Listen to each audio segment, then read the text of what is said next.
How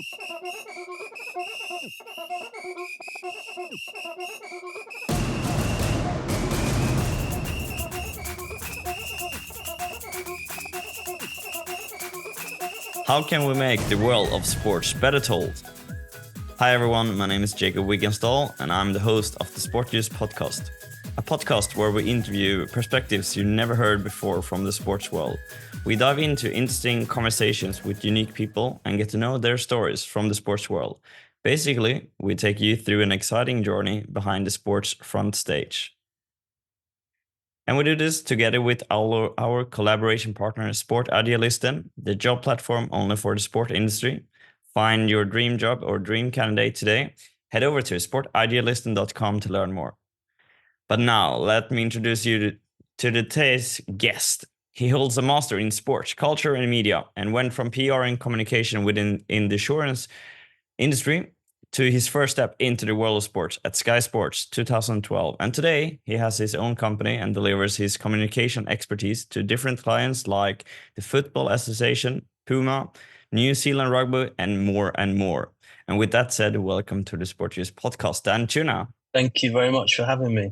Great to be here. Quite an intro. I think that's the first time my Masters in Sport Culture and Media has been mentioned since I did it, I think. So yeah, well, about time then. Yeah, absolutely. And I also noticed that you studied sports before that as well in the bachelor, but I thought I take the last one that you did in education, and also it makes sense when looking to your resume of what you've done, since you do a lot of communication in general with everything you've done, but also then you managed to add on the layer of sport after the insurance time. Yeah, absolutely. I think it was quite an interesting sort of career path in terms of I very much knew that I loved sport and wanted to work in the sports industry, but I really didn't know in what capacity, which is why I kind of went down the route of studying the subject broadly, which was great, really interesting, and learning about, the very kind of start of sport and the sports industry, how it went from being a recreational pastime to what we know it as today. So it was, in hindsight, it was great to kind of have that broader understanding. But yeah, I didn't necessarily, to be honest, once I came out of university, doing the masters was really just a way to kind of prolong going into the workplace, because I still really hadn't zeroed in on what I would do. I kind of knew what I didn't want to do, what I wasn't really passionate about, but it took a little bit longer to kind of fall upon communications and marketing as the kind of area within sport that I felt I could enjoy and add value to, and had a real kind of deeper interest in. So yeah, that's the way I went around it. Obviously, other people might go the other way around, where they've kind of got the passion for marketing and they study marketing and PR at university, and then obviously, also have that love of sport, and that takes them in that route. So yeah, it was a slightly unusual path. And obviously, I didn't go straight into that career in sport. As you said, I worked for an insurance company, Allianz, obviously a big insurer. But I was working within their kind of UK office on general insurance related matters. It wasn't, I did get the opportunity to work across sport at a couple of points, because they had their global sports partnership. So, we had projects around London 2012 Olympics towards the end of my time there. We did bits and pieces around Champions League finals. There was one that Bayern Munich were playing in, so we did some activation around that. Junior soccer camps was something around. So I did have a little bit of a taste for it. And I did have conversations about kind of hopefully getting a role within that kind of global sponsorship team, but it kind of never came to fruition at that moment in time. And then I got a job offer within sport with Sky Sports. So that was kind of me off and running, working in the sports industry. But yeah, it's a competitive environment, really hard to get into. And obviously, once you get into it, it's you want to stay in it. So that's just my aim now is to keep working in sport as long as I can, really. What do you like? Can you look back and see what made you enter the sport education part of it, and then at the masters also add in the communication and media perspective? Yeah, again, I think when I was at school and I always kind of knew I wanted to go to university. that was strangely. I don't really know why I'd always had that thought. Probably, from 10, 11, 12, I was always sort of thinking, oh, that'd be cool to go to university. Neither of my parents did. My sister did, who's 3 years older than me. But it was always something I thought would be good to do from a personal perspective. Obviously from a career perspective as well. But yeah, I didn't really. I never had a clear idea at a young age of what I wanted to be. Obviously, some people grow up and from a young age they want to be a doctor or they want to be a lawyer. I never had that. Frankly, all I knew was I loved sport. Obviously, I used to play a lot of sport. I used to watch a lot of sport as much as you could.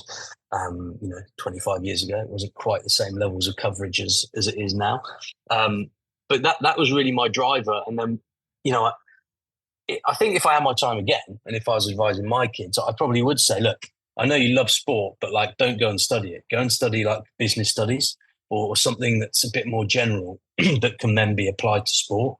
I think that would be way more helpful now because it's just such a more competitive space. You kind of need to know what you want to do before you go into it. To say with me, I wasn't like that. I was kind of like, okay, well, I enjoy the media side. I enjoy kind of the how the media works as a machine, and I'd like to get under the skin of that. But at the same time, I knew kind of didn't want to be a journalist. So that kind of took me in that PR comms direction. But like, I would definitely say, if I was advising anyone now, I would say try and understand the industry more before you kind of start that journey so that you can be really clear, right, I want to go into marketing or I want to go into commercial partnerships or I want to go into legal counsel or whatever it might be. But then you can be really focused. So not at all what I did, which was just really following my passion in terms of I love sport.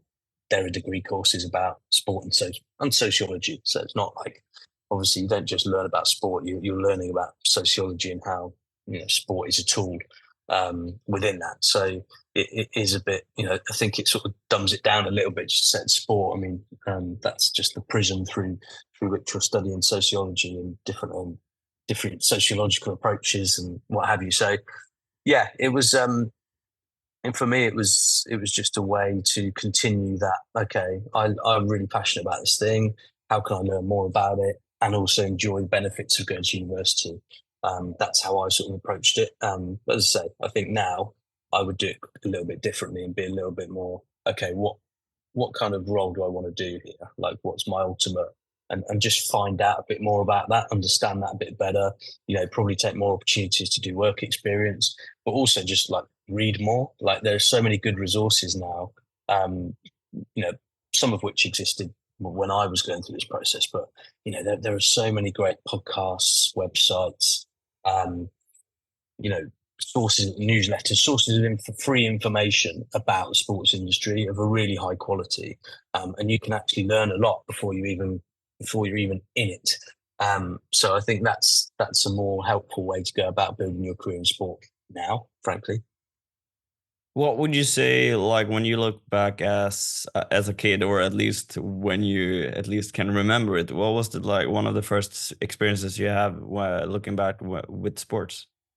So for me, sport was always playing at school. It was I went to a really, really small primary school of like 50 kids, 50, 60 kids, like a small village school.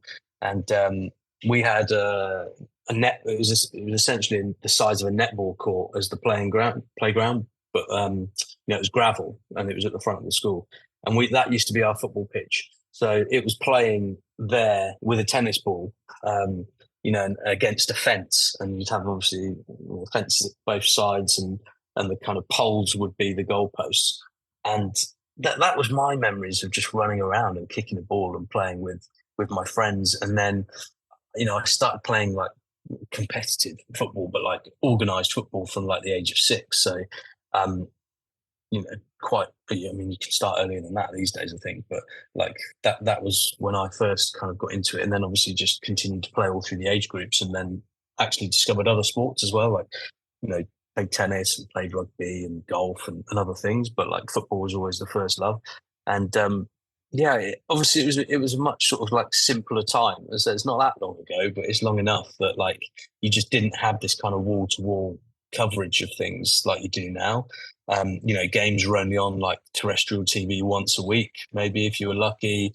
You'd get Champions League in the midweek. Even that came a little bit late. I was already kind of like 9, 10 by that point, so it was like let's say my formative years. Like the biggest experiences I remember was getting like VHS cassettes at birthdays and Christmases, and like just watching them on repeat. Like I just had the Liverpool season review for like 1989-90, which they won the league, so it was a good year. But like just watching that on repeat and like marveling over John Barnes and Ian Rush and like the great players they had.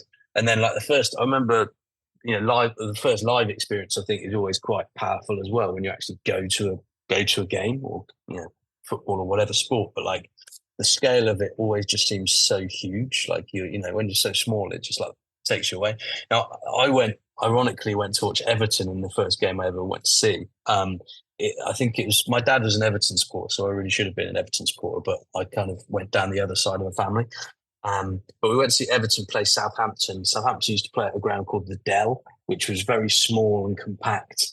And I remember going to watch a game there, and it was in, I think, 1991. I was 7 or 8, and it was 4-3. So it was a great game. It was actually some interesting players. Like Alan Shearer was playing, Matt Letizia was playing. Like there was some great players.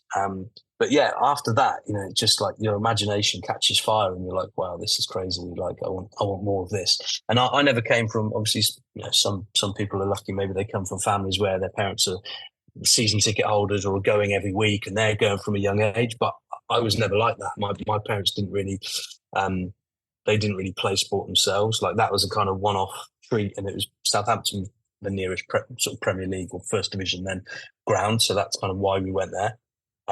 But yeah, I think other people would say maybe they get a bit more used to it. But for me, it was always like the wonderment of like this live event that I went to once, this live match. And then also I didn't really, I didn't really kind of have access to watching lots of TV. So like in the UK in the early 90s, if you didn't have Sky TV, basically you couldn't really watch Premier League games. So I was always like jealous of friends. And this is quite ironic because I think Rishi Sunak has just said that like, he's he knows hardship because he didn't have Sky TV when he grew up. So I kind of sound the same as Rishi Sunak, which is not a good place to be. But no, ironically, like I had friends who had it, and they'd be watching the Super Sunday or Monday Night Football. And I was always really jealous, and I'd have to sort of like get the result from the newspaper the next day and speak about it on the school bus. So those are the things I kind of remember of my childhood. So it's just like, it's crazy how much, things have changed in 20 years of, all content. Like, you don't, and it's a great opportunity, but also it's a bit of a threat to the sports industry of like, you don't need to be there now to know what's happening or to watch what's happening. But obviously the live event still has massive pulling power in terms of that experience that, that's the thing you just can't recreate. So yeah, that's sort of my first sort of memories of sport. Quite niche, but yeah, it's obviously it fueled the fire in me. Do you think that it could have some sort of added value for your expertise as of today when you work with communication PR, because you actually didn't grow up with all those things compared to some of the other people, and then today you have to think in a different aspect of how can you like communicate that further to someone else? Yeah, it's a good point because I've got a big thing about kind of trying to take the sort of blinkers off from a comms and marketing perspective when you're trying to promote sport, because I think so many of us in sport are sports fans, and like we see things in a certain way, but we've got to remember that a lot of the time, sometimes we are trying to speak to a hardcore fan, but other times we're trying to speak to people that aren't sports fans or are casual sports fans who might watch the Euros when it's on, but aren't watching football all year round. So, and I think the other thing, less so the sort of childhood aspects I draw upon for that, but it's probably more when having worked in insurance for 4 years before coming into sport. I think that was really good in terms of like, it's quite a dry industry, but like trying to kind of tell stories around that and in a really competitive space as well. Because obviously there's a lot of big insurance companies, and they're all vying for kind of a relatively small kind of media pie, if you think of it that way. So it was very competitive, but it just makes you think a little bit more creatively and think about different ways of doing things. And I think that was one of the things like that was attractive to the guy who hired me for Sky.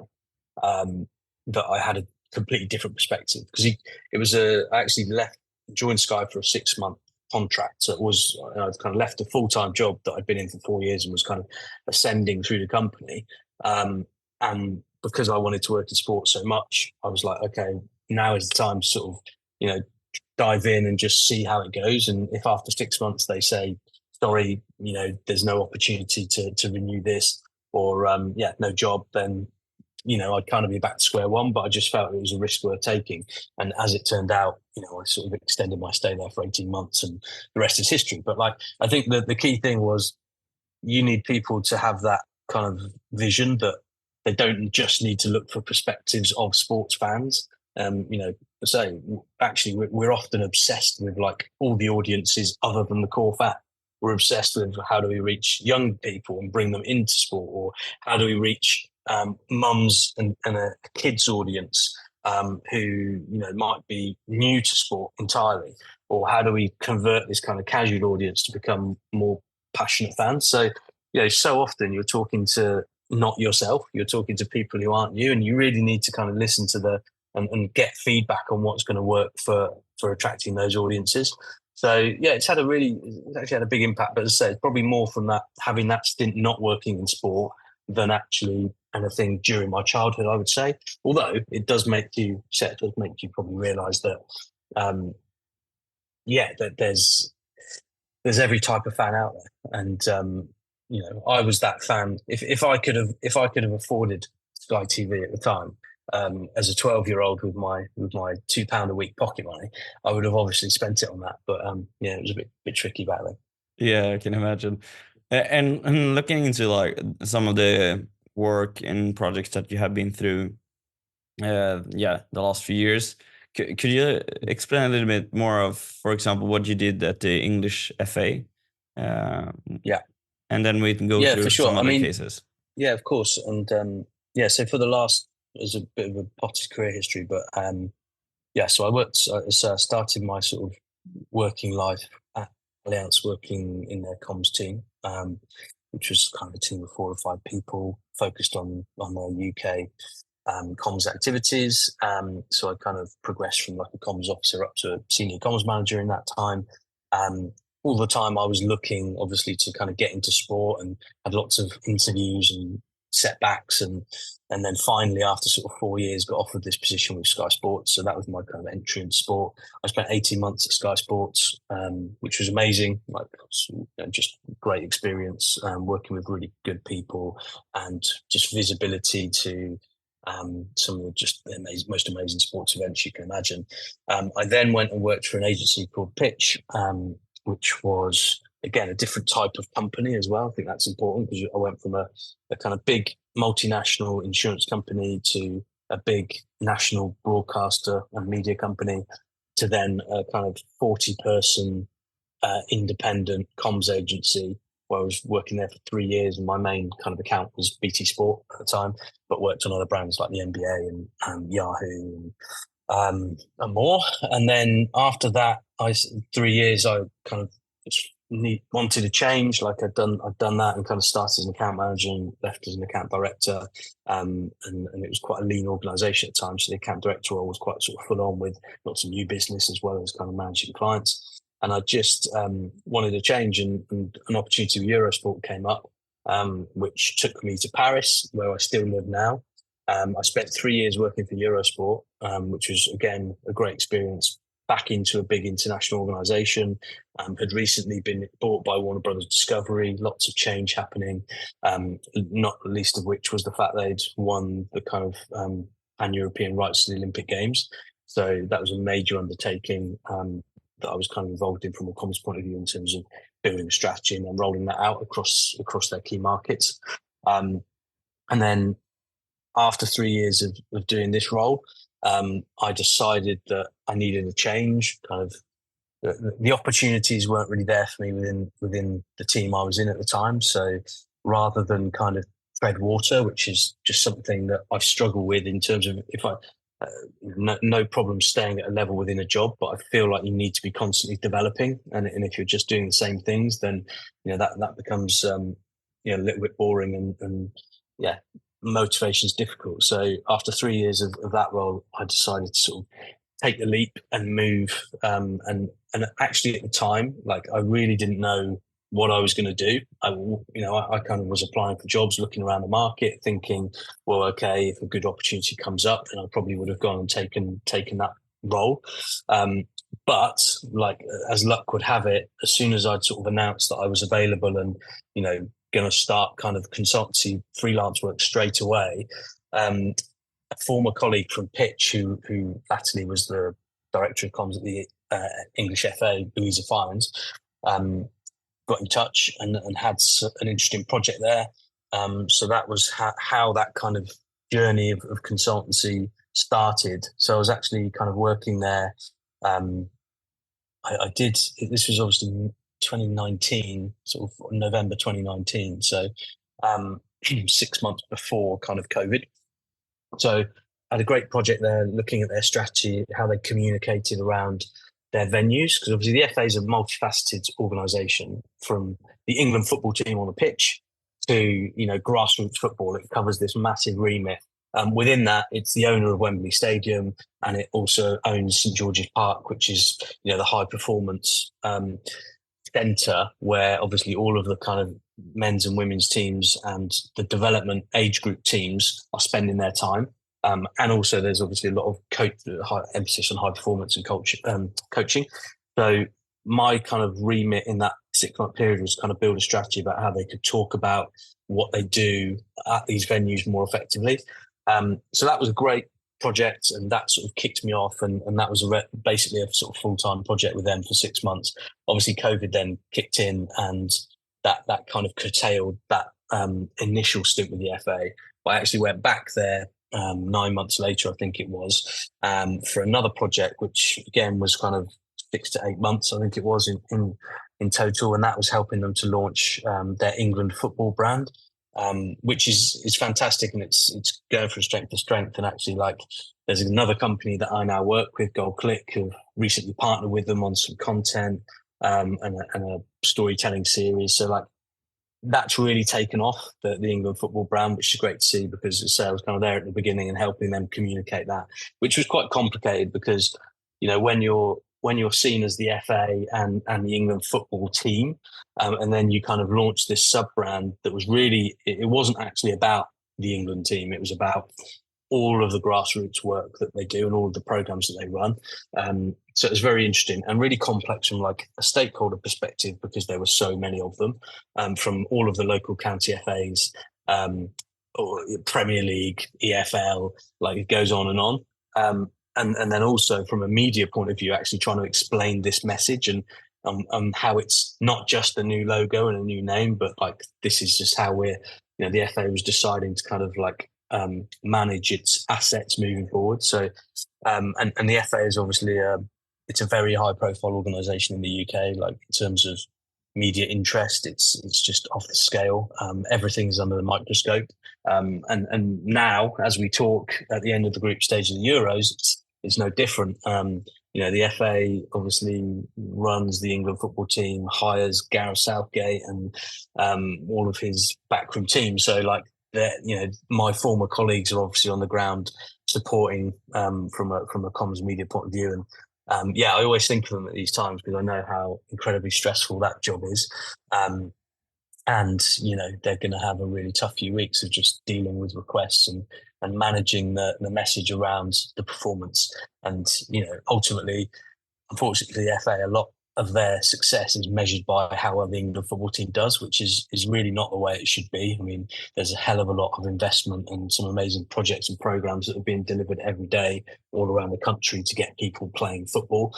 and active and involved in sport. So yeah, they've still got, unfortunately for them, they're still trying to kind of penetrate and get that across. And unfortunately, it might just be that they have to wait until they win a major trophy for then, everyone to talk about all of these other things. But they're doing a good job, and as I say, it's a tough environment to work in from a comms point of view. And in your like in the way of you how you worked with for example, the England football campaign, for example, was that like you sitting down with several people and discussing everything of like, hey, how should we launch this? Who should deal with what? And what was like your responsibilities in such a project? Yeah, exactly. So working very, very closely with their marketing team that were kind of, preparing all of the brand assets and from the brand identity to the design of the website, all the way through. And it was a massive project, and it involved a lot of different departments of the FA, but just being part of that kind of core team. And obviously, as I say, advising, where I needed to or could do on the sort of more marketing communications related topics, but then also kind of, okay, how are we going to deliver this and launch this to the media and to fans and consumers, and playing a part across those, the various different channels, how that sort of content was going to roll out. So providing the media strategy, really. And to say, really, really interesting to do that for such a high profile organization with so many eyeballs on what you do. And it was, I'd like to think it was successful. I think, being completely objective about it, I think the FA are always quite nervous when it comes to these things. Like, I think they could have committed a little bit more to it and been a bit more sort of proactive and on the front foot. But there's almost a sense of they wanted to just kind of get it out softly, and not create too much of a ripple. So you're balancing that as well. So it's quite an interesting, it's a really interesting trying to, be in the middle of all that and kind of manage the different competing kind of stakeholder opinions on these things. But I think it went really well, and it's I've been watching it grow. I mean, this is obviously sort of 4 years ago now since it kind of launched, and I'm seeing it grow kind of nice and organically in terms of the amount of followers they've got on their various social channels, and I know from speaking to people there that the actual engagement with the England football website, which is now housing kind of all of their core grassroots football content, that's increasing all of the time as people kind of migrate away from going to the fa.com and go to englandfootball.com. So yeah, it's a very, very interesting challenge, and actually, quite an unusual project in a sense of that was quite a long term. I think I was doing 3 days a week for, say, sort of 8 or 9 months on that particular project. So that was quite an intense project. Whereas a lot of the other work I now do is kind of either short term projects or it's kind of retained consultancy work. So yeah, that was really, really a chunky project to get stuck into, and yeah, very much embedded in the FA team that were kind of bringing that together.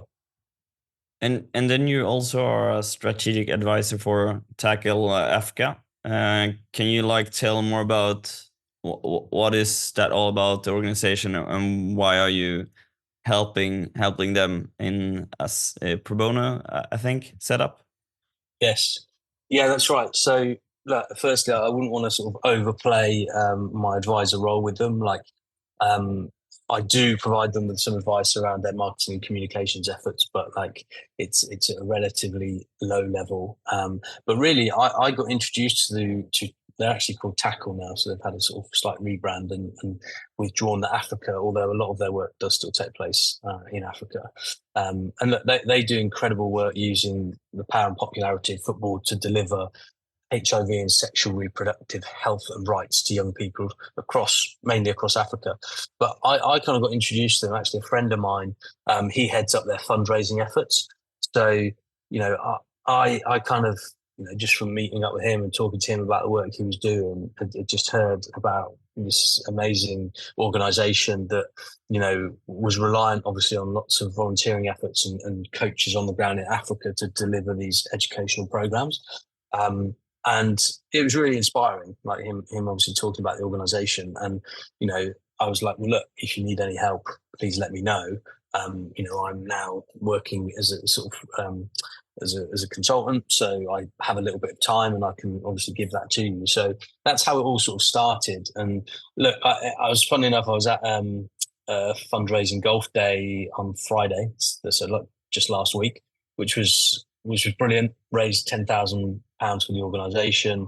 Um, and that's how I kind of now just help them is kind of being present and being at the end of the phone basically whenever there's any comms challenge that they want to talk about. So they did a big a sort of new marketing comms strategy last year, and obviously I kind of fed into that and helped them devise that. So I think there are so many worthy causes out there that I'd love to do more pro bono work, to be honest, but it's just difficult within the confines of trying to run a business and obviously earn enough money to survive.